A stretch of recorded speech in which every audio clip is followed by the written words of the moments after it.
തന്തൂരി ചിക്കൻ്റെ first പാർട്ടാണിത്, second പാർട്ടാണിത്. അപ്പോൾ നമുക്ക് വീട്ടിലേക്ക് പോകാം. നമ്മൾ തിന്നുമ്പോൾ ഒരു എരിവുണ്ടല്ലോ, ഇടയ്ക്ക് കഴിയുമ്പോഴാണ് എരിവ് വരുന്നത്.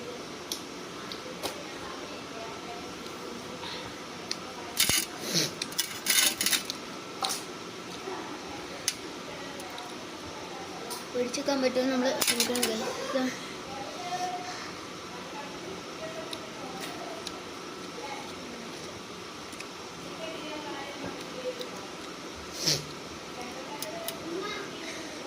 സ്പീഡൊക്കെ കയറാൻ വെള്ളം കുടിക്കാൻ കേട്ടോ പോയത്. നമുക്ക് പറ്റുമോ?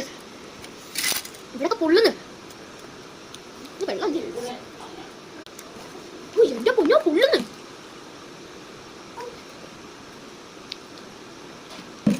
ഇതിൽ 1 മണിക്കൂർക്ക് ശേഷമുള്ള വീഡിയോ ആണ്. നിങ്ങൾ ആരും ട്രൈ ചെയ്താൽ ബൈ.